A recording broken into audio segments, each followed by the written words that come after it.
అందరికీ నమస్కారం అండి. కొత్త అపరాధ పరిశోధన కథలోకి వెళ్దామా? ఈ కథ పేరు పులి పంజాలు. రచన సుంకరి రాంప్రసాద్ గారు.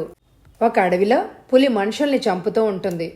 ఆ మనుషుల మరణం వెనక కారణాలు ఏంటి? ఆ మరణాలు పులి వలన లేక ఇంకేమైనా కారణముందా అనేదే ఈ కథ. అడవి నేపథ్యంలో కోయవారి మధ్య జరిగే అద్భుతమైన కథ. మరి తప్పకుండా విని లైక్ చేయండి. ఇంకా కథలోకి వెళ్దామా? గూడెం గుప్పుమంది. కట్టెలు కొట్టడానికి వెళ్లిన సింగడు పులివాత పడ్డాడు అన్న వార్త కారు చిచ్చులాగా గూడెంలో వ్యాపించింది. చెట్టంతా కొడుకును పోగొట్టుకున్న గంగమ్మ గుండె చెరువయ్యేలాగా ఏడుస్తోంది. ఎక్కడా ఎక్కడా ఎలా ఎలా జనంలో ఒకటే గుసగుసలు. కొండ మొగలు సీతమ్మోరి చెరువుకాడ అన్నాడు లింగడు ఆయాసపడి వగరుస్తూ. అడవిలో చెరువు ఒడ్డున సింగడు శవాన్ని చూసి భయంతో గూడెంకు పరిగెత్తుకుని వచ్చాడు అతను. సింగడు తల్లి గంగమ్మను తీసుకుని మగాళ్ళంతా చెరువు దగ్గరికి బయలుదేరారు. మల్కీనగరి పోలీస్ స్టేషన్కు కబురు పంపించి సింగడు శవాన్ని చూడ్డానికి తాను కూడా బయలుదేరాడు గూడెం నాయకుడు రామన్న దొర. లింగడు ముందు నడుస్తూ దారి చూపిస్తున్నాడు. అంతా అడవిలోకి ప్రవేశించారు. తుఫాను వెలిశాక ప్రశాంతంగా ఉండే సముద్రంలాగా నిశ్శబ్దంగా ఉంది ఆ అడవి. పులి, సింహము లాంటి క్రూర మృగాలు వేటకు బయలుదేరేటప్పుడు వాటి వాసనను, వాటి భారీ శరీరపు అడుగుల సబడిని గ్రహించి అడవిలోని పశు పక్ష్యాదులన్నీ సద్దు చేయకుండా తమ తమ నెలవుల్లో దాక్కుంటాయి. అడవిలో ఎప్పుడైతే అలాంటి సహజమైన నిశ్శబ్దం నెలకొనుందో ఏదో క్రూర మృగం ఆ పరిసరాల్లో సంచరిస్తోంది అని గ్రహిస్తారు ఆటవికులు. అడవుల్లో పుట్టి అడవుల్లో పెరిగే వారికి ఇలాంటివన్నీ అలవాటే. ఆ సహజమైన వాతావరణాన్ని గమనించాడు రామన్న దొర. అతడు చెయ్యి సైగజైగానే నడుస్తున్న ఆటవికులంతా టక్కుమని ఆగిపోయారు. ఏడనే మసులుతున్నట్టున్నది. కొమ్ములు డప్పులు పైకి తీయండి, వేటగాళ్ళు పక్కల కాపు కాయండి అన్నాడు దొర. నాయకుని ఆజ్ఞ ప్రకారం వాళ్ళంతా జట్లు జట్లుగా విడిపోయారు. అంతలో గుండెలు జలజరించేలాగా ఆ అడవి మారు మ్రోగేలాగా పెద్ద పులి గాండ్రింపు వినిపించింది వారికి. భయంతో వణికిపోయారు వారు. కలవరంగా చుట్టూ చూడసాగారు. కానీ మరుక్షణం సహజంగా వారిలో జీర్ణించుకుపోయిన వేట ప్రవృత్తి వారిని మామూలు మనుషుల్ని చేసేసింది. కొమ్ము బూరాలను డప్పులను మోగిస్తూ కొందరు ముందుకు నడిచారు. చేతుల్లోని ఈటలను బారు చేసి నలుదిక్కులా జాగ్రత్తగా చూస్తూ కొందరు బాటకి ఇరువైపులా రక్షణ కవచంలాగా ఏర్పడ్డారు. వారి వెనక విల్లులకు బాణాలను సంధించి సిద్ధంగా నిలబడ్డారు మరికొందరు. వారి మధ్య మిగిలిన వారు నడిచారు. వారు చేస్తున్న శబ్దాలకు అడవి మారు మ్రోగిపోయింది. కుందేళ్ళు, లేళ్ళు లాంటి చిన్న జంతువులు భయంతో తమ నెలవులను వీడి కకావికలై పరిగెట్టసాగాయి. పులి లాంటి క్రూర మృగాలు సైతం ఆ శబ్దాలకు దూరంగా పారిపోతాయని వాళ్ళకి తెలుసు. వారి తాపత్రయమంతా తమని తాము రక్షించుకోవడం మాత్రమే కాదు, తమ అండ సింగన్న శవాన్ని ఆ క్రూర మృగం పాలవకుండా రక్షించడం కూడాను. వారు అలా పెద్దగా శబ్దాలు చేస్తూ సీతమ్మ చెరువుని సమీపించారు. చెరువు ఒడ్డున వెల్లికిలా పడి ఉంది సింగడి శవం. పోలీసులు వచ్చేంత వరకు ఆ శవాన్ని ఎవ్వరూ తాకవద్దని, ఆ శవం దరిదాపులకు కూడా వెళ్ళవద్దని శాసించాడు రామన్న దొర. శవానికి 100 గజాల దూరంలో అంతా ఒక వలయంలా ఏర్పడి కూర్చున్నారు. మామూలుగా అయితే ఆ ఆటవికులు అంత జాగ్రత్తగా వ్యవహరించేవారే కాదు. అయితే ఈ మధ్యన వారి గూడెంలో ఒక యువతి ఆత్మహత్య చేసుకుంది. శవ పంచాయతీ జరిపించడానికి మల్కనగిరి సబ్ ఇన్స్పెక్టర్ ఉదయ్ కుమార్ గూడెం వాసులందరినీ సమావేశపరిచాడు. ఇక ముందు ఆ గూడెంలో ఎలాంటి అవాంఛనీయమైన సంఘటనలు జరిగినా తనకు ముందుగా తెలియజేయమని, తాను వచ్చేంత వరకు ఆ శవ పరిసరాలకు కూడా ఎవ్వరూ వెళ్ళకూడదని వారికి చెప్పాడు. నాగరికత ఎరగని ఆ అటవికులకు పోలీసులంటే సింహస్వప్నమే. అందులో ఇన్స్పెక్టర్ ద్వారా ఒక్క మాట చెప్పాక దానిని జవదాటే ధైర్యం ఎవరికుంటుంది? ఇన్స్పెక్టర్ రాక కోసం ఎదురు చూస్తూ వారు అలాగే కూర్చున్నారు. జీపులో నుండి హుందాగా కిందకి దిగాడు ఉదయ్ కుమార్. అదే సమయంలో వారికి కొద్ది అడుగుల దూరంలో సర్రుమంటూ దూసుకొచ్చి ఆగింది మరొక జీప్. అందులోంచి దిగుతున్న శివప్రసాద్ వంక సాధారణంగా చూశాడు అతను. శివప్రకాశ్ మల్కనగిరి ప్రాంతానికి రిజర్వ్ ఫారెస్ట్ ఆఫీసర్ అతను. 35 ఏళ్ల బ్రహ్మచారి అతను. హలో శివప్రసాద్ గారు, మీరు వచ్చేసారా? ఇంకా మీకోసమే కబురు పంపుదామా అని అనుకుంటున్నాను, శివప్రకాష్తో కరచాలనం చేస్తూ అన్నాడు ఇన్స్పెక్టర్ ఉదయ్ కుమార్. నాకు ఈ వార్త ఇప్పుడే తెలిసింది ఇన్స్పెక్టర్. సింగణ్ణి చంపిన పులి మేనేటరేనంటారా? కావచ్చు. సాధారణంగా పులి మేనేటర్గా మారకుండా మనుషులపై దాడి చెయ్యదు. కానీ నాకు తెలిసినంత మటుకు ఈ మల్కనగిరి ఫారెస్ట్లో మేనేటర్స్ లేవు. అంటే ఇది పై అడవుల నుండి వచ్చిన పులి అంటారా? కావచ్చు ఇన్స్పెక్టర్. ఈ మేనేటర్స్ చాలా చాలా తెలివిగా వ్యవహరిస్తాయి. ఒకరోజు ఒక ప్రదేశంలో వేటాడితే మర్నాడు మరో దిక్కులోని కొన్ని మైళ్ళ దూరంలో తమ ఎర కోసం మాటు వేస్తాయి. ఒక్కొక్కసారి కేవలం ఒక్క రోజులో ఇవి 50-60 మైళ్ళ దూరం ప్రయాణించినా మనం ఆశ్చర్యపోనవసరం లేదు. శివప్రకాష్ మాటలకు చిన్నగా తల పంకించాడు ఇన్స్పెక్టర్. వాళ్ళు నెమ్మదిగా నడుచుకుంటూ శవాన్ని సమీపించారు. వారిని చూసి గౌరవంగా లేచి నిలబడి నమస్కారాలు చేశారు ఆ అటవికులంతా. ఇన్స్పెక్టర్ మోకాళ్ల మీద వంగి శవాన్ని పరీక్షించసాగాడు. అత్యంత బీభత్సంగా ఉంది ఆ శవం ఆకారం. శరీరం అంతా రక్తసిక్తమై ఉంది. పులి పంజాతో కొట్టడం వల్ల పైకి ఊడి వచ్చిన కండలు, వాడి గోళ్ళు గీసుకోవడం వల్ల ఏర్పడ్డ రక్తపు చారికలు. అతడి శరీరం అంతా ఒక రక్తపు ముద్దలాగా ఉంది. చుట్టూ ఉన్న నేలను పరిశీలనగా చూశాడు. నేల మీద పులి పంజా గుర్తులు, మనిషి పాదాల గుర్తులు అన్నీ కలిసిపోయాయి. చిందరవందరగా ఉన్నాయి. పులికి మనిషికి జరిగిన భీకర పోరాటానికి సాక్ష్యంలా ఉంది ఆ ప్రదేశం. ఇక అక్కడ తాను చేయగలిగిందేమీ లేదు. శవాన్ని ఆ గూడెం వాళ్ళకి అప్పగిస్తే సరిపోతుంది. ఆ మేనేటర్ విషయం ఫారెస్ట్ ఆఫీసర్ చూసుకుంటాడు. సాలోచనగా తల పంకిస్తూ వెనుతిరిగి 2 అడుగులు ముందుకేశాడు. ఎందుకో యథాలాపంగా చెరువు వంక చూశాడు. చెరువు ఒడ్డున బురదలో స్పష్టంగా కనిపిస్తున్న బూట్ల గుర్తులను చూడగానే అతడు కళ్ళు విచిత్రంగా మెరిశాయి. అతడు దగ్గరికెళ్ళి చూశాడు. చెరువు ఒడ్డు నుండి అడవిలోకి ఎవరో నడుచుకుంటూ వెళ్ళినట్టు ఉన్నాయి ఆ బూట్ల గుర్తులు. అవి అంబాసిడర్ షూ గుర్తులు. ఆ అడవిలో అంబాసిడర్ షూలను ధరించేది అతడు, శివప్రకాష్ మాత్రమే. ఆ ఇద్దరే. ఇన్స్పెక్టర్ ఆ చెరువు దగ్గరకు రావడం అదే మొదటిసారి. మిగిలింది శివప్రకాష్. అతడు శివప్రకాష్ వంక చూశాడు. ఫారెస్ట్ ఆఫీసర్ శివప్రకాష్ నేల మీదకు వంగి ఉన్నాడు. జేబులోంచి చాకును తీసి పులి పంజా గుర్తు ఉన్న మట్టిని మెల్లగా పెకిలించి జాగ్రత్తగా పైకి తీశాడు. శివప్రకాష్ చేస్తున్న పనిని చూడగానే ఇన్స్పెక్టర్ మెదడులో బల్బు వెలిగినట్లయింది. ఈ పంజాల గుర్తుల ఆధారంతో మేం పులి కోసం అన్వేషించాల్సి ఉంటుంది. ఇన్స్పెక్టర్ వంక నవ్వుతూ చూస్తూ చెప్పాడు శివప్రకాష్. ఇక నుంచి అతడి పని ప్రారంభమవుతుంది. ఆ గుర్తులను ఫోటో తీయించి ఆ పంజా కొలతలను బట్టి, పంజా భూమిలో చొచ్చుకున్న లోతును బట్టి ఆ పులి ఆకారాన్ని, వయసును, బరువును, నడకలోని దాని వేగాన్ని నిర్ణయిస్తారు. ఈ ఫారెస్ట్లో మేనేటర్ తిరుగుతోందని హైదరాబాదులోని తమ హెడ్ ఆఫీసర్కి రిపోర్ట్ చేయాలి. అవసరమని అనుకుంటే పులులను వేటాడే షికారిని సహాయం పంపమని కోరాలి. చేయాల్సిన పనులు ఊహించుకుంటూ అతడు జీప్ వైపు నడిచాడు. మిస్టర్ శివప్రకాష్, అన్నట్లు మీరు ఈ మధ్య ఎప్పుడైనా ఆ చెరువు ప్రాంతానికి కానీ వచ్చారా? ఇన్స్పెక్టర్ మాటలకు ఆశ్చర్యంగా చూశాడు శివప్రసాద్. లేదే, ఏమి అలా అడిగారు? ఏం లేదు, ఊరికేనే అన్నాడు ఇన్స్పెక్టర్. శివప్రకాష్ వెళ్ళిపోయాక చెరువు ఒడ్డుకు నడిచాడు ఇన్స్పెక్టర్. బూటు గుర్తున్న మట్టి పెళ్లను జాగ్రత్తగా పెకిలించి పైకి తీశాడు. తను అనవసరంగా అనుమానిస్తున్నాడా అన్న సందేహం అతడిని పట్టి పీడించసాగింది. పులి పంజా దెబ్బలకు కండలు ఊడి సింగడు మరణించాడు అన్నది నిర్వివాదాంశం. అయితే అదే ప్రదేశంలోకి ఆ బూట్ల గుర్తులు ఎలా వచ్చాయి? తాను, శివప్రకాష్కు ఇద్దరూ కాకుండా ఆ చెరువు ప్రాంతానికి బూట్లు వేసుకుని వచ్చిన ఆ అజ్ఞాత వ్యక్తి ఎవరు?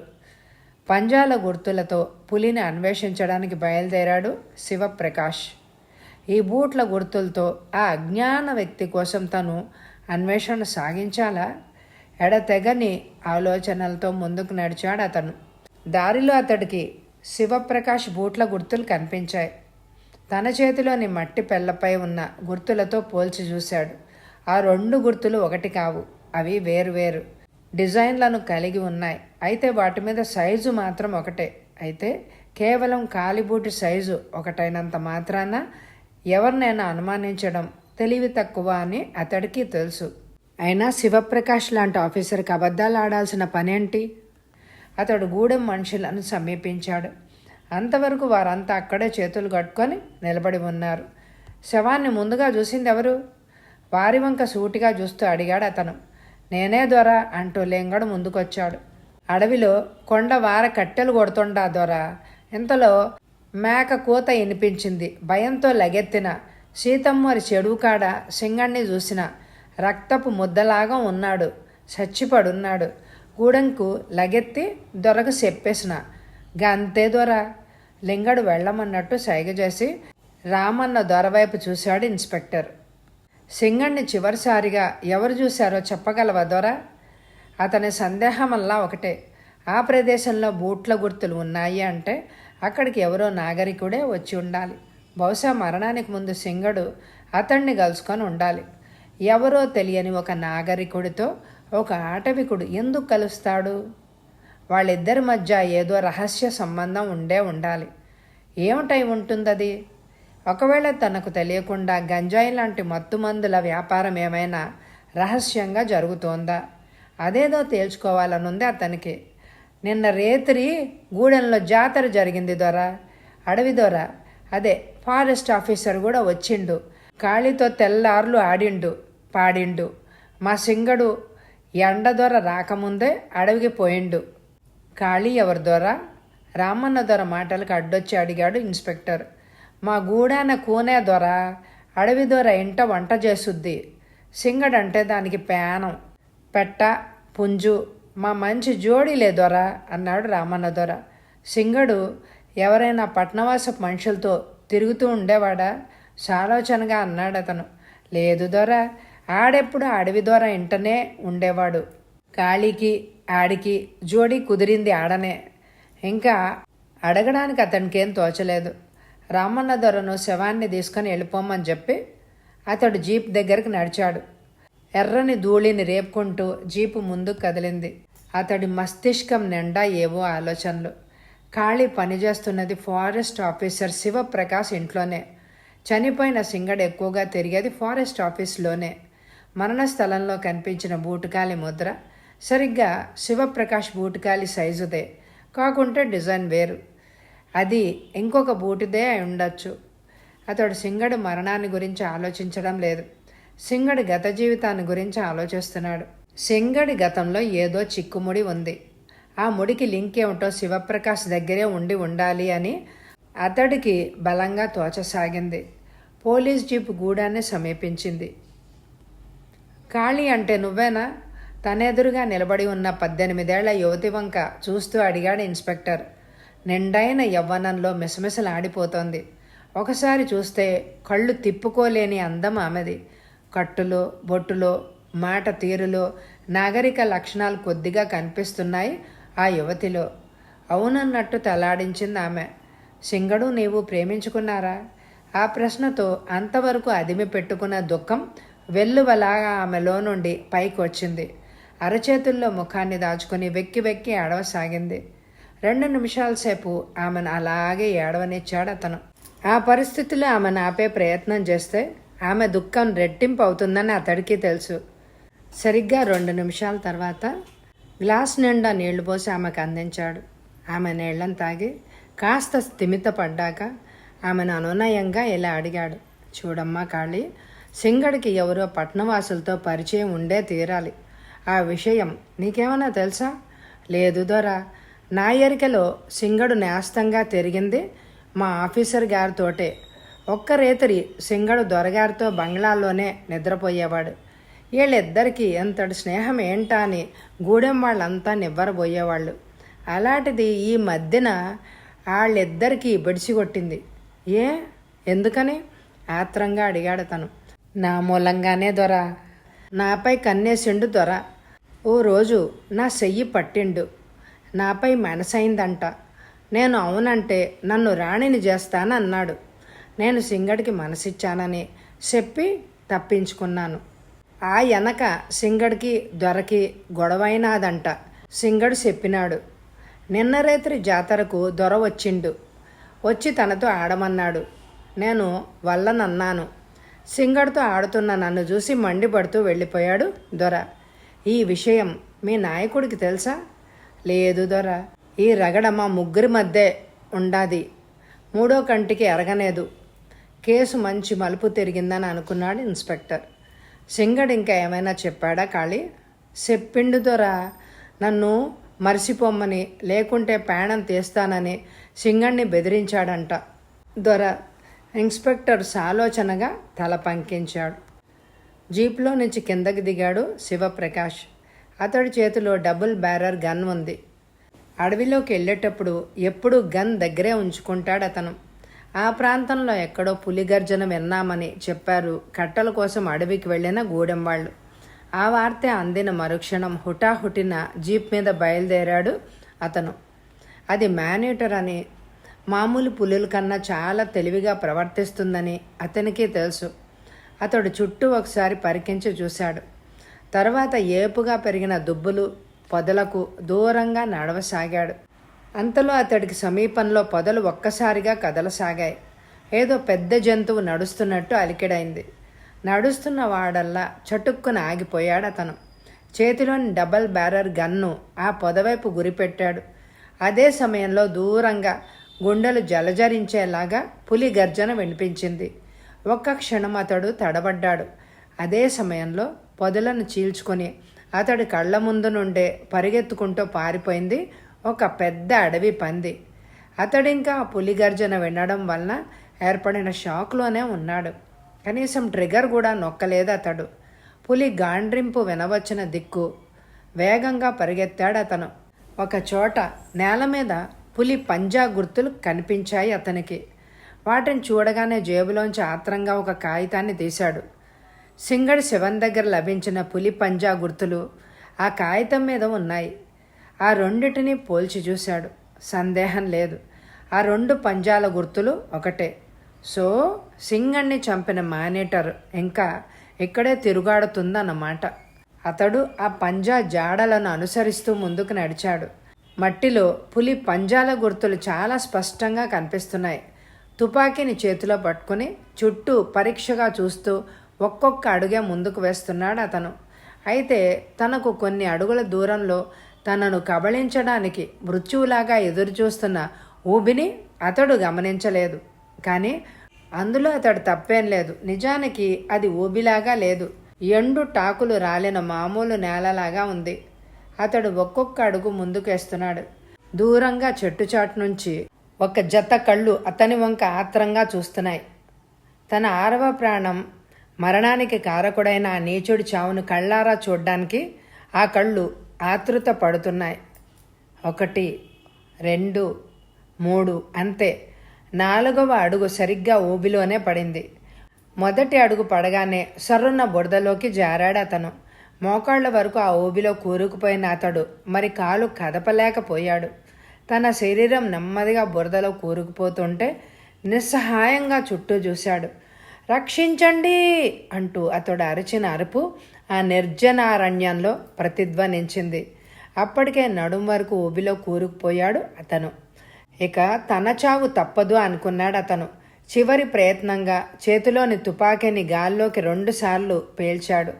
ఆ శబ్దానికి చెట్ల మీద పక్షులు ఉవ్వెత్తున గాల్లోకి లేచాయి. శివప్రసాద్ ఉంటున్న ఫారెస్ట్ బంగ్లా ముందు జీప్ ఆపాడు ఇన్స్పెక్టర్. జీప్ నుండి కిందకి దిగి బంగ్లాల్లోకి ప్రవేశించాడు అతను. ఇన్స్పెక్టర్ డ్రాయింగ్ రూమ్లో కూర్చోబెట్టి లోపలికి వెళ్ళాడు సీనయ్య. సీనయ్య ఫారెస్ట్ బంగ్లాలో పనివాడు. 50 ఏళ్ళ వయసులో కూడా ఎంతో బలంగా దృఢంగా కనిపిస్తాడు.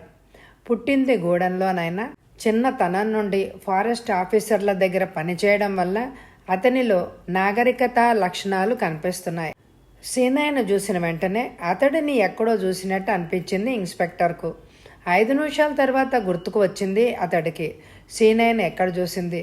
సరిగ్గా 2 నెలల క్రితం, అంటే అతడు మల్కనగిరికి సబ్ ఇన్స్పెక్టర్గా వచ్చిన తొలి దినాల్లో గూడెంలో ఎవరో ఒక యువతి ఆత్మహత్య చేసుకుందన్న వార్త అందించింది. వెంటనే బయలుదేరి గూడానికి వెళ్ళాడతను. అప్పటికే ఆ యువతి శవానికి అంత్యక్రియలను పూర్తి చేశారు వాళ్ళు. హతురాలి శవమే లేకుండా అతడు చేసే పరిశోధన ఏముంటుంది? ఫార్మల్గా ఎంక్వైరీ జరిపించి వచ్చేశాడు. ఆ యువతి పేరు నీలమ్మ అని. ఎప్పుడూ నవ్వుతూ తుళ్ళుతూ తిరిగే ఆమె అకస్మాత్తుగా ఎందుకు మరణించిందో అంతా వింతగా ఉంది అని అన్నారు అంతా. ఆ యువతి తండ్రే ఈ సీనయ్య. తను ఆ రోజు సామాన్లు తేవడానికి మల్కనగిరి సంతకు వెళ్ళానని, రాత్రి బాగా పొద్దుపోయాక ఇంటికొచ్చానని, తనకు చచ్చిపడి ఉన్న నీలమ్మ కనిపించిందని గోలన ఏడుస్తూ చెప్పాడు అతను. సీనయ్యను చూస్తుంటే ఆ కేసంతా గుర్తుకు రాసాగింది ఇన్స్పెక్టర్ ఉదయ్ కుమార్కు. ఆత్మహత్య చేసుకున్న నీలమ్మ తండ్రి సీనయ్య పనిచేస్తుంది శివప్రకాష్ ఇంట్లోనే. ఎందుకు అన్ని లింకులు శివప్రకాష్ దగ్గరే అదృశ్యమవుతున్నాయి అనుకున్నాడు సీనయ్య ఇచ్చిన కాఫీ తాగుతూ ఇన్స్పెక్టర్. ఏం సీనయ్య, శివప్రకాష్ గారు లేరా? లేరు బాబు, అడవిలోకి వెళ్ళారు. లేరా? సరే, నేను ఇక్కడే ఉంటాను. నీవు ఒకసారి గూడానికి వెళ్ళి రామన్న దొరను పిలుచుకురా, సిగరెట్ ముట్టించి అన్నాడు ఇన్స్పెక్టర్. శివప్రకాష్ బంగ్లాలో లేడని అతడికి ముందే తెలుసు. ఇంకా ఆ బంగ్లాలో మిగిలిన సీనయ్యను బయటకు పంపడం ద్వారా తనకు కావలసిన ఏకాంతాన్ని కల్పించుకున్నాడు ఇన్స్పెక్టర్. సీనయ్య బంగ్లా దాటి కొంత దూరం పోగానే మెరుపులా లేచాడు. చేతిలోని సిగరెట్ని ఆస్ట్రేలో కుక్కి శివప్రకాష్ బెడ్రూమ్లోకి ప్రవేశించాడు అతను. ఆ బెడ్రూమ్ను చూసిన అతని కళ్ళు ఆశ్చర్యంతో పెద్దవయ్యాయి. అది బ్రహ్మచారి పడక గదిలాగా లేదు. గోడలకు వేలాడుతున్న శృంగార చిత్రాలు, డబుల్ కాట్ బెడ్, పక్కనే టీపై మీద ఉన్న అందమైన నగ్న సుందరి విగ్రహం, మంచం పక్కన విరిగిన గాజు ముక్కలు, వాడిన 1-2 అడవి సంపెంగలు శివప్రకాష్ మంచి రసికుడని చెప్పకనే చెప్తున్నాయి. ఈ అడవిలో అతనికి అనుభవాన్ని పంచుతున్నదెవరు? పైవారు మాత్రం కాదు. ఎందుకంటే కొత్త ముఖం కనిపిస్తే చాలు ఈ అడవిలో అందరికీ తెలిసిపోతుంది. మరి గూడెం మనుషులా? అతని అధికారానికి భయపడో, అతనిచ్చే డబ్బులకు ఆశపడో గూడెం స్త్రీలలో కొందరు అతనికి లొంగారే అని అనుకుందాం. అప్పుడు గూడెం స్త్రీలకు అతడికి మధ్య ఎవరో మధ్యవర్తి ఉండాలిగా. ఎవరతడు? సింగడా? అవును, సింగడే. శివప్రకాషు సింగడు అంత నేస్తంగా ఉండడంలోని అంతరార్థం అదే అయి ఉంటుంది. ఒక్కో రేతుడు సింగడు దొరగారితో బంగ్లాలోనే నిద్రయ్యేవాడు. అతడికి ఖాళీ చెప్పిన మాటలు గుర్తొచ్చాయి. అతడు ఒక వంక ఆలోచిస్తూనే ఒక్కొక్క గదిని వెతుకుతున్నాడు. ఇంకెక్కడ అనుమానించదగ్గ ఆధారాలు అతడికి దొరకలేదు. చివరిగా స్టోర్ రూమ్లోకి ప్రవేశించాడు. విరిగిన ఫర్నిచరు, పాత ఫైళ్ళు, ఇంకా పనికిరానివని పారేసిన ఎంతో సామాను అంతా బూజుబట్టి దుమ్ము ధూళితో నిండి ఉంది. అతడు చుట్టూ పరికించి చూశాడు. ఒక మూలగా పడున్న బోట్ల జత అతడి దృష్టిని ఆకర్షించింది. వాటి సోల్స్కు బంకమట్టి అంటుంది. అతడు వాటిని పైకి తీసి చూశాడు. ఒక్క క్షణం పరీక్షించగా ఆ సోల్ని చూసి జేబులో నుండి ఒక కాగితాన్ని పైకి తీశాడు. దానిపై సీతమ్మ చెరువు దగ్గర అతడు భద్రపరిచిన బూటుకాలి ముద్ర ఉంది. ఆ రెండిటిని సరిచూశాడు అతను. సందేహమే లేదు, ఆ రెండిటి సైజు, డిజైను అంతా ఒకటే. విజయ్ గర్వంతో అతడి కళ్ళు మెరిశాయి. లేచి నిలబడి ముందుకు 2 అడుగులు వేశాడు. ఏదో దుర్గంధం అతని నాసికా పుటాలను సోకింది. ఆ వాసన ఆ గదిలోకి ప్రవేశించినప్పటి నుంచి వస్తోంది. ఏదో పాత సామాను బూజు పట్టడం వల్ల వస్తున్నది ఆ వాసన ముక్కుకి అని అనుకున్నాడే కానీ అది కుళ్ళిన మాంసం వాసన అని గ్రహించడానికి అతడికి ఎంతోసేపు పట్టలేదు. 10 నిమిషాల తర్వాత పాత ఫైళ్ల దొంతరల వెనక గోడవారగా కనిపించాయి ఆ దుర్గంధాన్ని వెలువరిస్తున్న వస్తువులు. అవి పులి పంజాలు. వాడిగా ఉన్న వాటి గోళ్లలో చిన్న చిన్న మాంసపు ముక్కలు ఇరుక్కొని ఉన్నాయి. అవే కుళ్ళిపోయి చెడు వాసన వేస్తున్నాయి. ఆ పంజాల అడుగు భాగానికి రక్తంతో కూడిన మట్టి అంటి ఉంది. ఆ పంజాలోని రహస్యం ఏంటో అతడికి అర్థం కాలేదు. వాటిని మళ్ళీ యథాస్థానంలో ఉంచి అతడు గదిలో నుండి బయటపడ్డాడు. మళ్ళీ మామూలుగా డ్రాయింగ్ రూమ్లోకి వచ్చేసరికి దూరంగా మనుషుల మాటలు వినిపించాయి. కిటికీ కర్టెన్ తొలగించి బయటికి చూశాడు. కాస్త దూరంలో నడుచుకుని వస్తున్న సీనయ్య, రామన్న దొర కనిపించాడు. అతడు సర్దుకుని మామూలుగా పేం కుర్చీలో కూర్చోబోతూ ఎందుకో టేబుల్ వంక చూశాడు. 2-in-1 టేప్ రికార్డర్ కనిపించింది. వెళ్ళి ఆన్ చేసి వచ్చి కూర్చున్నాడు. అవును మరి, సీనయ్య వచ్చేసరికి అంతసేపు తను టేప్ రికార్డర్లోని పాటలు వింటూ కూర్చున్నాను అని అనుకోవద్దు. అయితే అతడు ఊహించినట్టుగా ఆ క్యాసెట్లో పాటలు లేవు. ముందుగా పక్షుల కిచకిచలు వినిపించాయి. తర్వాత కూ కూ అంటూ కమ్మగా వినిపించింది కోకిల స్వరం. ఆ వెనక గుడ్ గుడ్ అంటూ అడవి పావురాన్ని పిలవడానికి మగ పావురం చేసే విచిత్రమైన శబ్దాలు. ఓహో, శివప్రకాష్కు మంచి టేస్టే ఉందే, అడవిలోని పక్షుల స్వరాలను బాగానే రికార్డ్ చేశాడు అని అనుకున్నాడు ఇన్స్పెక్టర్ ఉదయ్ కుమార్. అంతలో భయంకరమైన పులి గర్జనతో ఆ గది మారు మ్రోగిపోయింది. తుళ్ళిపడ్డాడు అతను. అప్రయత్నంగా చుట్టూ చూశాడు. అదే క్షణంలో మరోసారి వినిపించింది పులి గర్జన. అది నిజమైన పులి గర్జన కాదని, క్యాసెట్లో రికార్డైన పులి గర్జన అని టేప్ రికార్డర్ ద్వారా వింటున్నానని గ్రహించడానికి సైతం అతడికి 2 నిమిషాలు పట్టింది. నుదుట పట్టిన చిరు చెమటను కర్చీప్తో అద్దుకుంటూ బరువుగా విశ్వసించాడు అతను. అదే సమయంలో ఆ గదిలోనికి ప్రవేశించారు సీనయ్య, రామయ్య దొరలు. గుండెలు అదిరిపోయినాయి దొర, ఈ మేక కూతలేంది ఈ దొరగారింట్లో? అచ్చెరు ఉందాను దొర, అప్పుడు కూడా సింగడి శవాన్ని చూడటానికి పోయామే, అక్కడ అడవిలో అచ్చం ఎట్టాంటి కోతలే వినిపించినాయి. హత్తరి, కూసింది మేకేం కాదు, పాటలు పెట్టా అని సీనయ్య చెప్పిండు. నమ్మబుద్ధి కాలే దొర, గిదేనా ఆ పాటలు పెట్టి? టేప్ రికార్డర్ వంక అబ్బరంగా చూస్తూ అన్నాడు రామన్న దొర. రామన్న మాటలు వినగానే ఎవరో కొరడాతో చెళ్ళున వెన్ను మీద చర్చినట్టుగా అయింది. అక్కడ అడవిలో ఇలాంటి కోతలే వినిపించినాయి. రామన్న పలుకులు చెవుల్లో గింగిరమన్నాయి. ఏవో ఆలోచనలు మెదడులో సుడులు తిరగసాగాయి. గదిలో నిశ్శబ్దంగా పచారులు చేస్తున్న అతడి వంక ఆశ్చర్యంగా చూశారు వాళ్ళు. టేప్ రికార్డర్లో క్యాసెట్ ఇంకా అలా తిరుగుతూనే ఉంది. పొదలు గలగలమన్న శబ్దం, ఎండుటాకులపై ఏదో భారీ జంతువు బలంగా అడుగులేస్తున్న ధ్వని. వింటున్న ఇన్స్పెక్టర్ పెదవులు విజయ గర్వంతో విచ్చుకున్నాయి. అప్పటికే అతని ఆలోచనలు ఒక రూపాన్ని దిద్దుకున్నాయి. శివప్రకాష్కు ఆడవాళ్లంటే పిచ్చి. అందమైన గూడెం స్త్రీలను తార్చడంలో సింగడు అతడికి సహాయపడుతూ ఉండేవాడు. అయితే ఉన్నట్టుండి శివప్రకాష్ కన్ను కాళి మీద పడింది.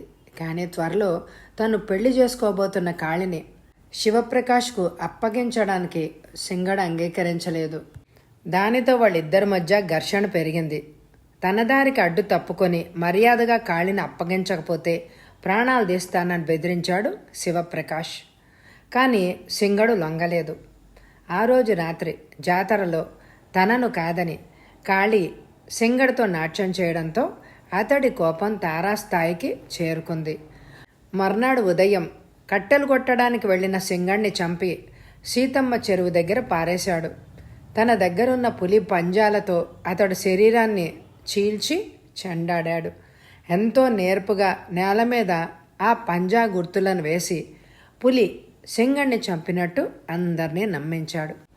తన నాటకానికి మరింత బలం చేకూరడానికి సింగడి శవాన్ని చూడ్డానికి వెళ్తున్న గూడెం వాళ్లకు తను ముందుగా రికార్డ్ చేసిన పులి గర్జనలను వినిపించాడు. ఎంతో అమాయకంగా తనతో పాటే వచ్చి సింగడి శవాన్ని చూసి ఆశ్చర్యాన్ని నటించాడు.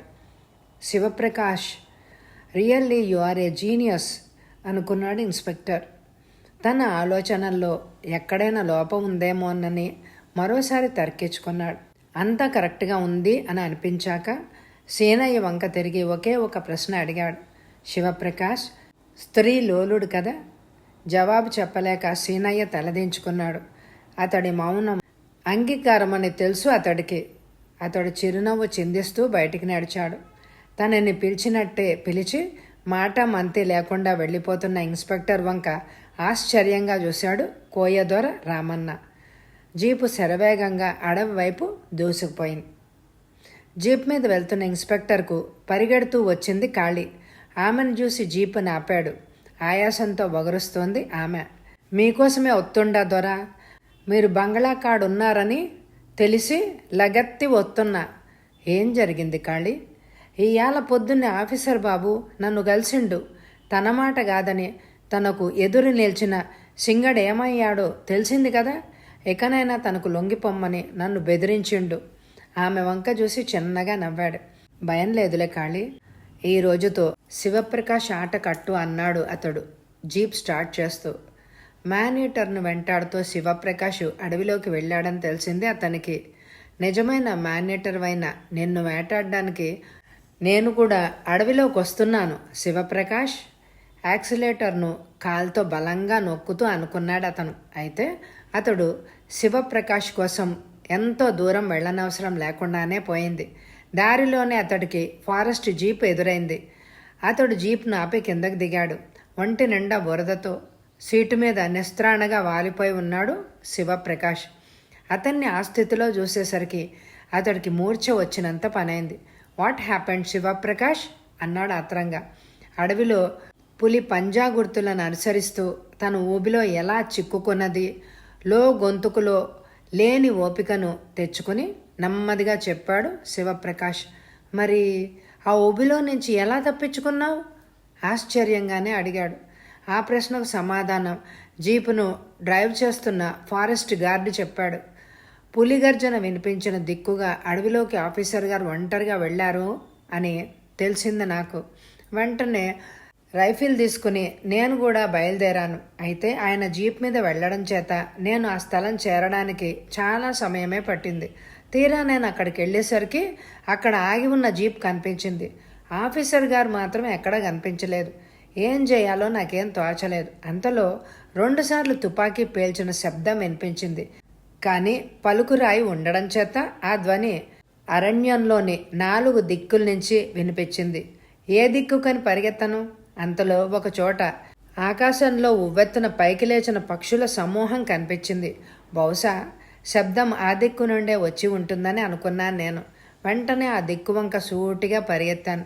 అక్కడ ఊబిలో గుండెల వరకు దిగబడిపోయిన ఆఫీసర్ గారు కనిపించారు. ఏం చేయాలో నాకేం తోచలేదు.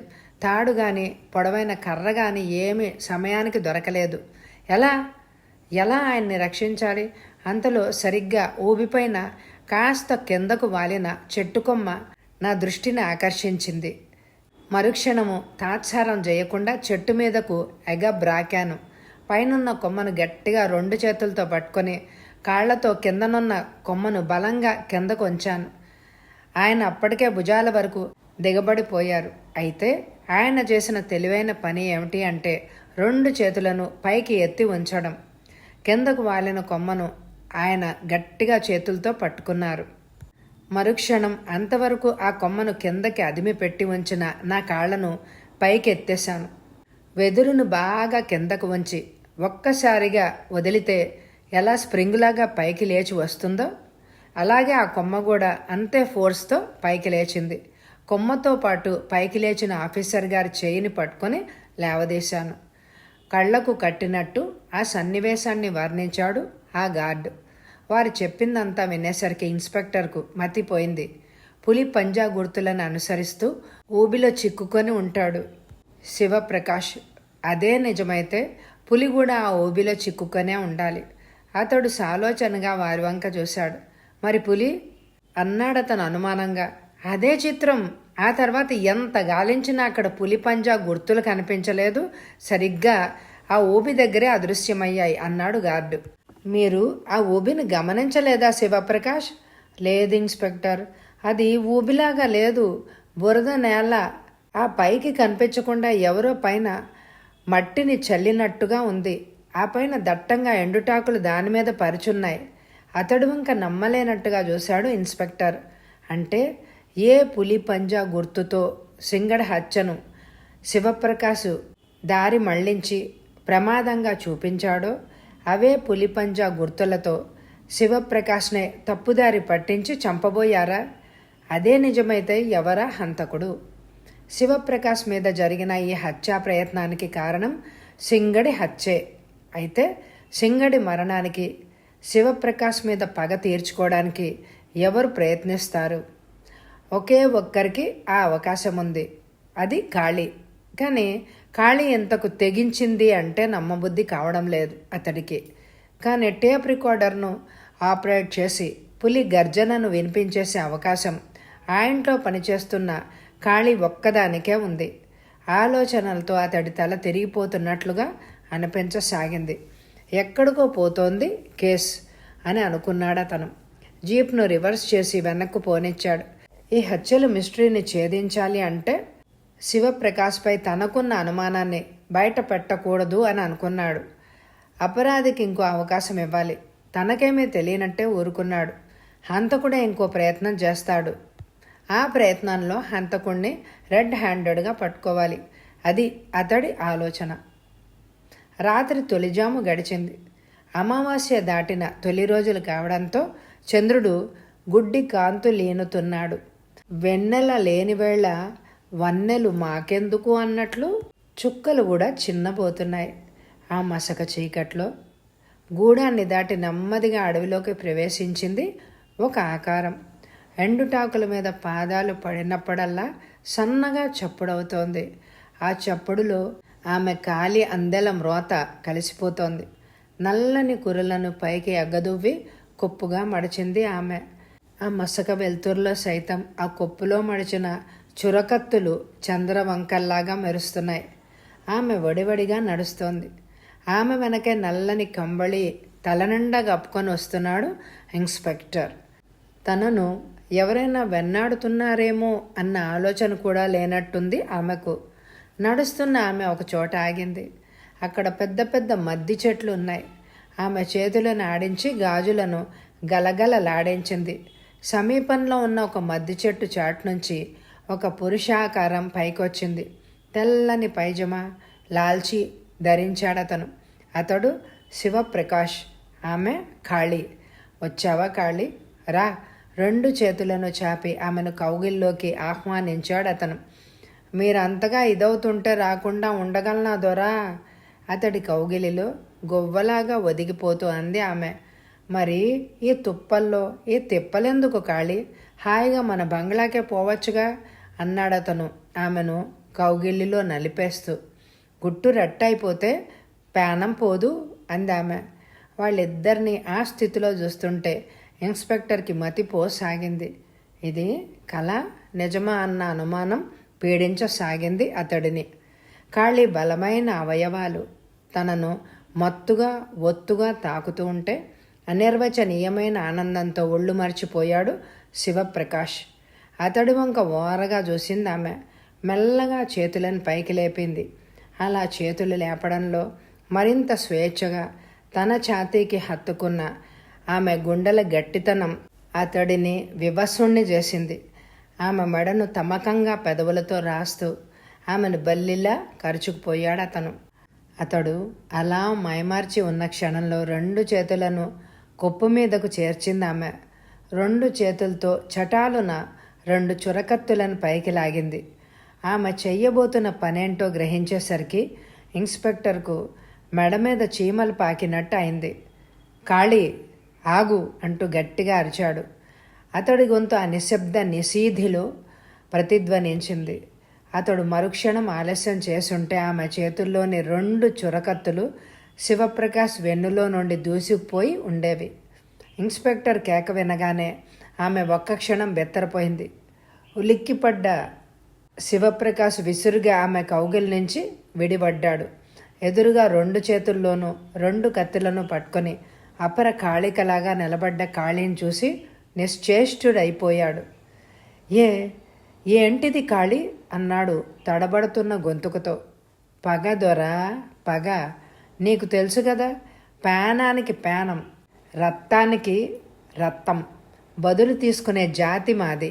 నా సింగణ్ణి చంపిన నిన్ను ఈ రేతిరి సంపందే వదలను అంది శివంగిలా గర్జిస్తూ.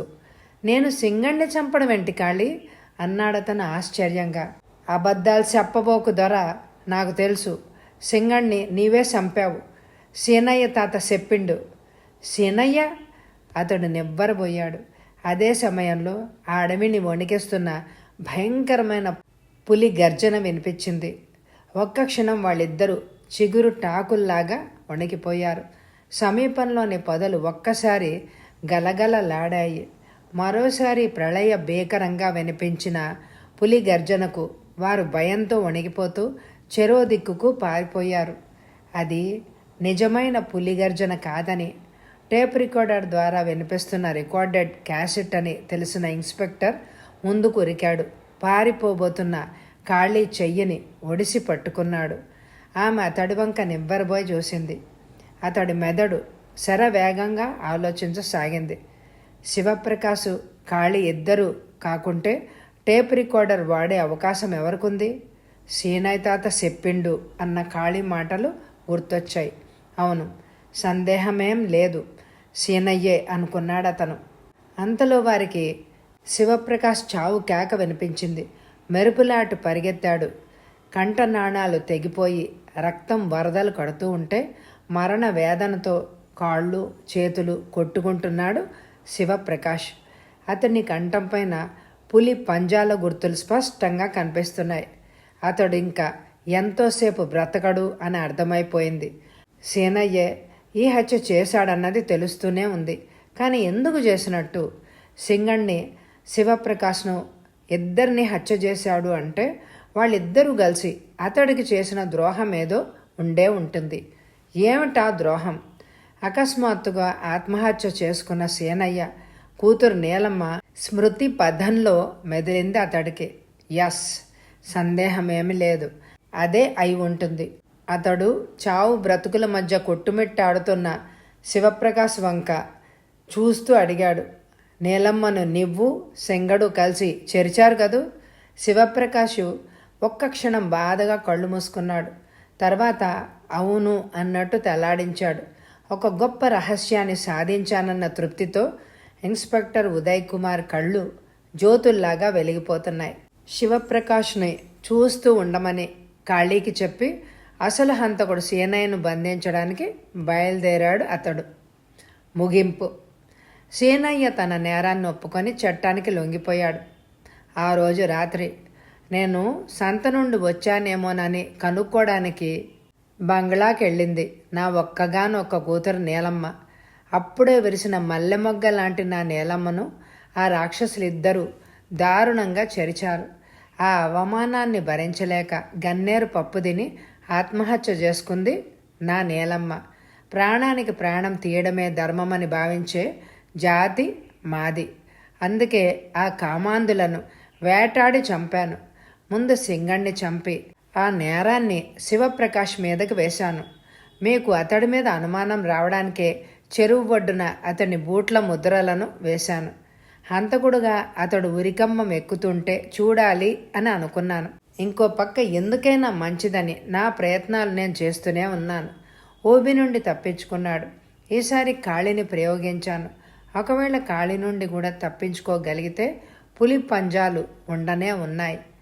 ఆ రాత్రి ఖాళీ కూడా పులి గర్జనను ఆలకిస్తుంది కాబట్టి శివప్రకాష్ పులి చేత చంపబడ్డాడని ఆమె ప్రత్యక్ష సాక్ష్యం ఇస్తుంది అని అనుకున్నాను. కానీ ఇన్స్పెక్టర్ బాబు, మీరు చాలా తెలివైనవారు. నా ఎత్తుకు పై ఎత్తు వేసి నన్ను చిత్తు చేశారు. అయినా పర్లేదు బాబు, నాకిప్పుడు ఎంతో తృప్తిగా ఉంది. ఈ రోజుతో నా నీలమ్మ ఆత్మకు శాంతి లభిస్తుంది అన్నాడు అతను తన 2 అరచేతులకు బేడీలు బిగిస్తున్న ఇన్స్పెక్టర్తో. కథ సమాప్తం. ఈ కథ మీ అందరికీ నచ్చితే తప్పకుండా లైక్ చేయండి. మళ్ళీ రేపు 6 గంటలకి మరొక కొత్త కథతో మీ ముందుంటానండి. అంతవరకు ఎండ్ స్క్రీన్లో ఉన్న మిగిలిన కథలు కూడా వినండి మరి. Thank you very much my dear friends.